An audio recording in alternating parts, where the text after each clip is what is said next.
everyone. So we had some interesting sessions in the morning, and there was professor in the morning who articulated the need of education and ICT working hand in hand in terms of looking at how do we nurture the talent and creativity in the generation that we are talking of here.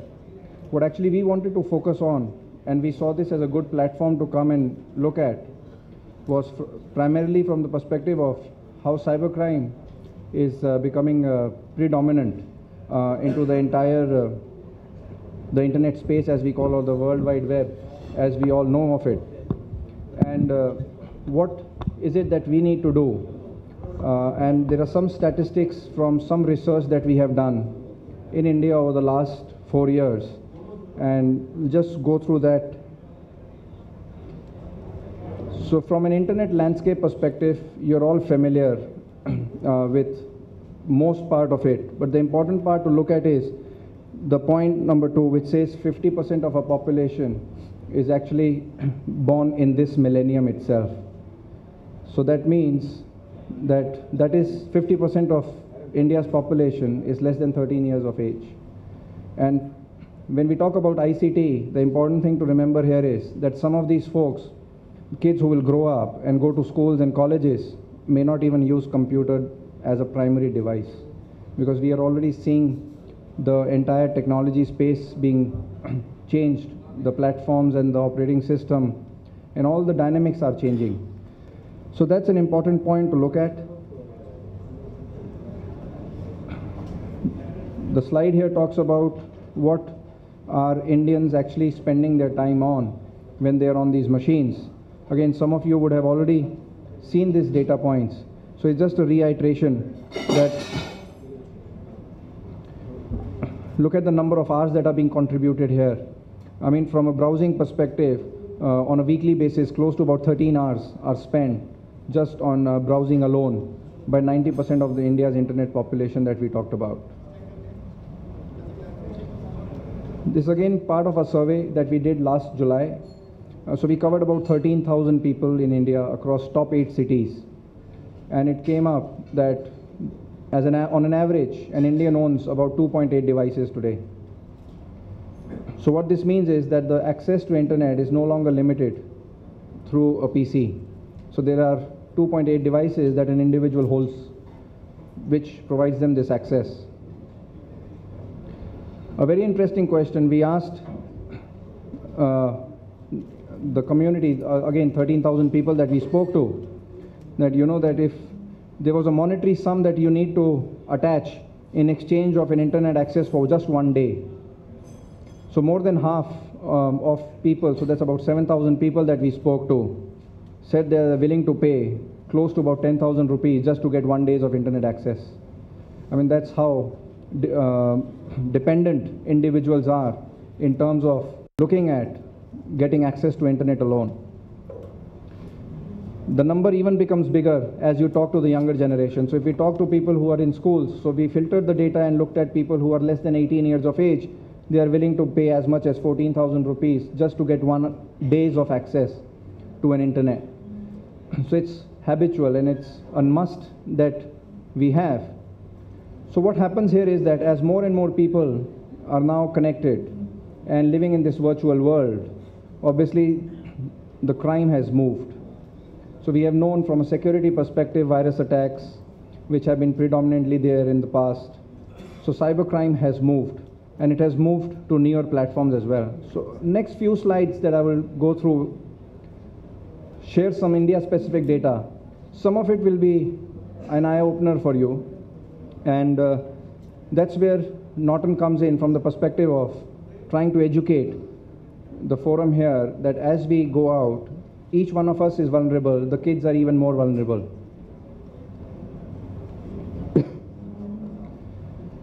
So from a security perspective, this is a chart that we have. So let's talk about 10 years ago, 2002. We all know virus attacks used to happen. They used to come in through a floppy or maybe emails at that point of time. But there is a number there. So 20,000 attacks is what we had figured it out from our past database, were there in about 2002. what was hacking or virus attacks primarily for? Primarily, they were not targeted at individuals. They were targeted at a particular organization, or somebody wanted to prove a point. Some college student or some other organization wanted to prove a point, so they will hack into your system and then blatantly go and talk about it. So it was not an individual who was affected here, but things have changed. On the right hand side, you would see about 2.4 million attacks is what we could just gather in the year 2010. So that's the magnitude that we are talking of, a 100-fold jump. And now it's no longer limited to fame or just for bragging rights that you would get into hacking a system, but now it's all about stealing your information, selling it to somebody else for money. So it's all monetary now. So that's where it becomes even more dangerous, and we all become more vulnerable as we use these multiple devices for access to internet. A very important slide. So again, data from last July alone in India, this is India specific, 42 million people in India were affected by cybercrime. That's a huge number. To put a context, population of Delhi, Bombay, Bangalore, Chennai combined is 42 million. So if India was just these 4 cities, everybody living in these cities was affected by cybercrime. Let me maybe pose a question here, because wherever I've asked this question in forums, right, there is some bit of confusion. What is cybercrime? 9 out of 10 times the answer I get is, cybercrime is if somebody gets in some form or the other money out of me, is cybercrime. Actually, that's wrong. So that's what Norton is trying to do here, and going around and trying to explain that, look, cybercrime is not when somebody rips you off money. Cybercrime has a much bigger definition: identity theft. Somebody steals your phone number, posts it somewhere else, and you start getting mischievous calls. That's a case of identity theft. Cyberbullying. People making fun of you in open forums on social networking sites. Cyber stalking. We have all LinkedIn profiles. I have a friend who is actually a copywriter, and he's written a few books, and he has some white papers associated to him. And he didn't realize it until it hit him. What happened here was that he has a LinkedIn profile.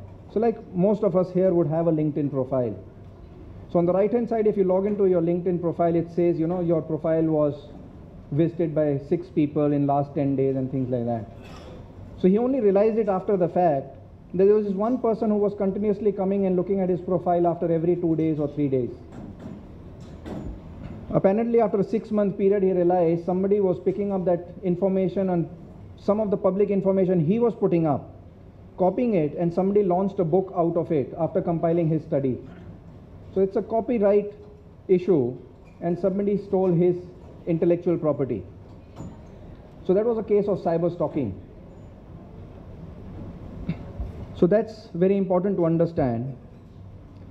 Another aspect, if you look at statistics at the bottom here, 7 out of 10 online adults in India have been a victim of cybercrime in their lifetime. Lifetime is a too big a word. But if we look at it, internet boom in India only started about 5 years ago. And if you look at the statistics on the right hand side, it says 56% victims came in only from last year. What does this tell us? That most of this number is actually from last year alone. And why has this happened? Again, because of the proliferation of the multiple devices which have happened. Now you don't need to be dependent on a computer to get access to an email. You have access to email, Facebook, Twitter, WhatsApp, all on your phone.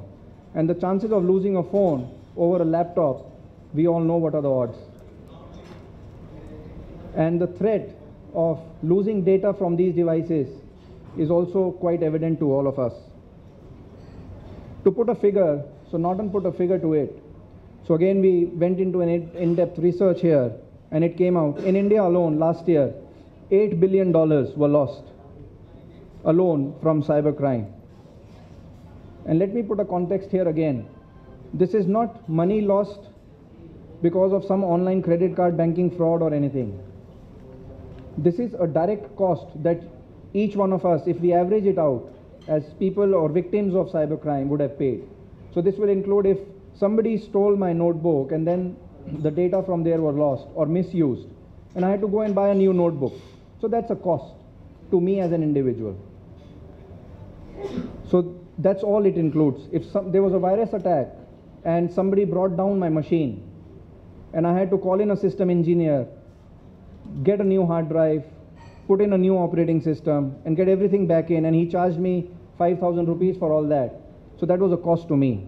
So this $8 billion is actually direct cost that we're looking at. On an average, if we break it down by a number of people, this comes to about close to $200 per victim. More and more people are social. We all know that. We are all living in a connected world. I mean, this is again a question that I ask everyone. When was the last time we switched off our cell phones? Actually, I have never switched off my cell phone, because now even when you go in an airplane, you just put it on a safe mode. So your phone is on. Your Facebook is on, your WhatsApp is on, your emails are on. And if you were to lose your tablet or a mobile phone, I mean, imagine how easy it would be for a person to have, I mean, if there is no password on your device, how easy will it be to get an access to your Facebook account? We did another exercise. So deliberately last year, we lost 90 cell phones and tablets deliberately in public places. All these 90 devices that we lost actually had software built into it to do a clean check of what apps or what was the behavior done. So we put in a software and we lost these devices. We lost them at airport, railway station, public parks, hotel lobbies.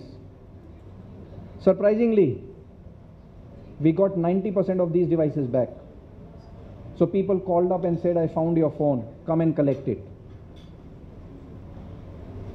But when we looked at and scanned the systems, contact information was looked into, which is obvious. People will look into your call log just to see who was the last person. You don't have to return your phone to you or your tablet to you, so I'll try and find out. But then Facebook was looked into. Your Yahoo Mail was looked into. Your WhatsApp messages were looked into. So in 90% of these cases, wherever we got, all these information was, all these applications were opened and they were browsed through. It's a human nature. Everybody does that. So there's nothing to be surprised here of. So again, all this tells is the connected world we are living in and the threats which are around us. Interesting point to look at.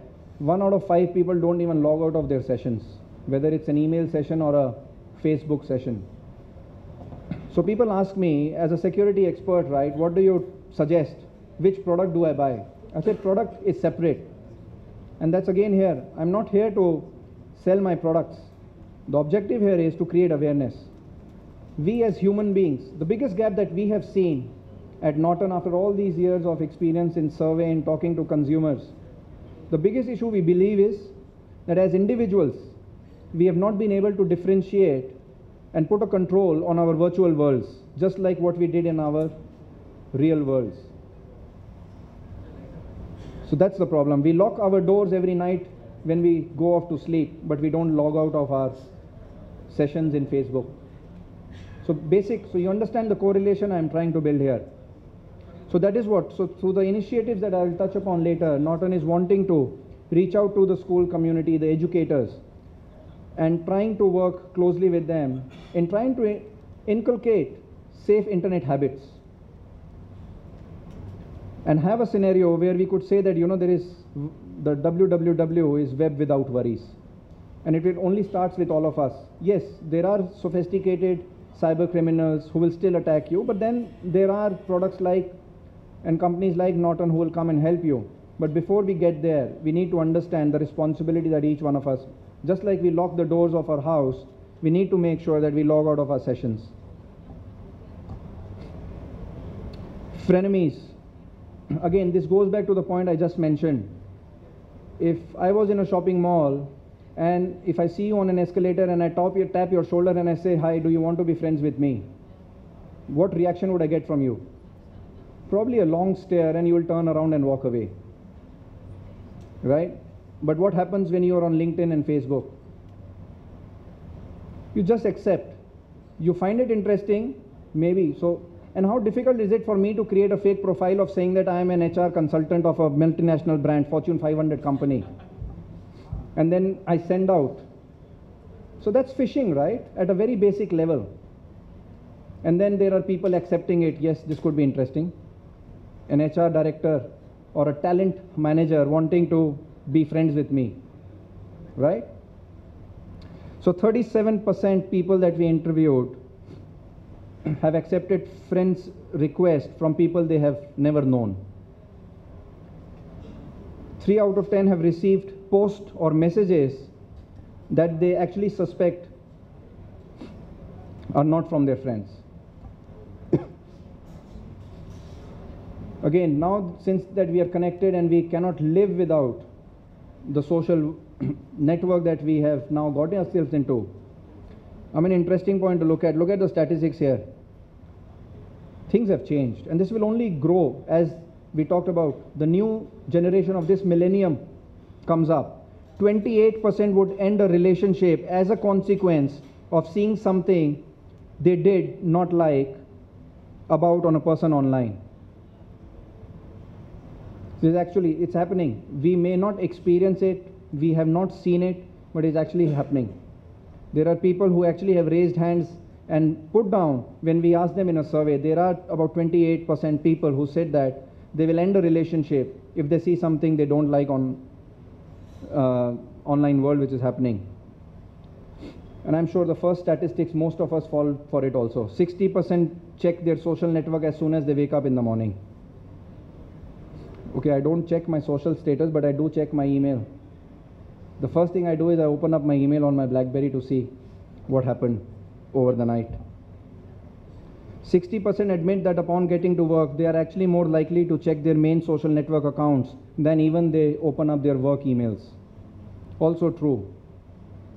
58% feel guilty when they don't reply to a social network message within an hour. So these are these are new levels of stress we are talking of. And the new generation that we are talking of here, from an educator's perspective, is more prone to all this.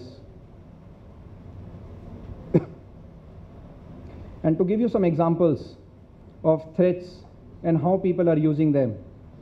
So in late last year, there was a demo site created for Facebook of 2013. I mean, now you and I as end users, how do we tell if this is a fake or not? So this is when something like a Norton product comes in, which will be able to, based on the algorithms or reputations that we attach, be able to create a differentiation. But I'm giving you an example here that this is actually true and it's happening. And it's very difficult for us as individuals to tell a differentiation here. There are fake apps being created. So here is an example of a fake app created which says that you download this app and it will help you as a hack secure for your Facebook. But guess what? The app in itself is a fake app. It's going to collect data which is not intended to be shared with them. And I'm sure we have all seen this. If we go to any popular news website, anytime when a new product is launched, people use it. So here is an example. How do you get a new iPhone free? Or how do you become the first 100 people to get the new iPad mini? I mean, these are just examples of phishing, and there are people who fall trap into. So at Norton, we have been very closely working with the government agencies as well. And trust me, when I go to the cyber cell, there are so many cases, and so many of them have got no clue what to do after they have been affected. There have been people who have been ripped off money. There have been people whose identities have been taken off, and they have been put on all the nuisance websites. And there are so many cases that for 2 days people don't even understand how do I react to this. So that's what we need to be careful on. Again, another example of a phishing website. Login was displayed here on the phishing site asking for personal information before users could watch the video. Simple tips that we offer. Privacy policy is one biggest thing. How many of us actually go read the privacy policies? Or how often do we actually go and see what are the new updates? We don't. So basic simple things that we need to cater, and that's what we engage with. So from Norton's perspective, as a strategy, what we are looking at from a product perspective, I'll touch upon the products a bit. So I know a lot of you may be familiar with Norton as an anti-virus for your PCs or Windows machines. But what we are saying here is that Norton is much more than that. Norton is not about securing you or your PC. Norton is about securing individuals in their digital world, irrespective of what devices you use. And as we saw that, the generation has moved, there are more devices other than PCs. So as a technology, what we do here is the first three segments that you look at here. This is how Norton differentiates itself from competition.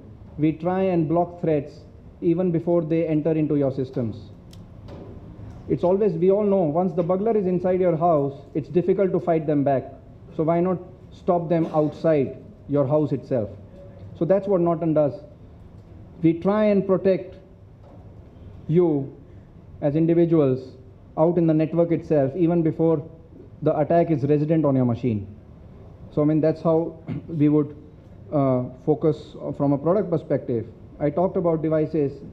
Again, a product which caters to tablets and your smartphones. It's not a simple antivirus or an anti-malware. This product is an anti-theft. It's got capabilities to scan every app that you download for being a real app versus a fake app. It has got a call and SMS block. So there are many features which are there, so I won't get into specifics here. Basically, the idea is it helps you protect your data. You can back up your contact information online. You can remotely lock your devices by sending a simple SMS. Information on the SD card can also be deleted. Your browsing history, your browser bookmarks, all of that can be deleted by just sending an SMS. So those are the convenient factors that we are looking at. And this is again a revolutionary product that we have. Just like the point I mentioned before I got into the products. It's all about securing individuals in their virtual world. So why are we dependent on PCs only? So this product is a new product. It's the first of its kind. Now that you have 3 devices on you or 5 devices on you, why do you need to buy 5 different security products? Just buy one product, take it home, deploy it on a Windows PC or a Mac operating system, deploy it on an Android or a smartphone, which is iOS. So it gives you full flexibility. So you today have 2 devices, one is a Windows PC, one is an iPad. Deploy the same product on both devices. Tomorrow you are tired of the iPad, you get a new product which is an Android based now. Go back to the Norton Cloud, change the balance subscription to a new device which is now Android. So full flexibility, again trying to protect the entire data from all the devices that you are using to connect to the world. So again, a revolutionary product, first of its kind that we have. And this product offers 25 GB of online backup for all your devices. So again, a very important feature to look at. It's okay, if you lose your phone, you can delete by sending an SMS, but then it's a hassle for you. So Norton makes that hassle go down by saying that back up your data. Device, you can always buy a new device. Just replicate the data content and you're ready to go. So your hassle is, the downtime is lesser.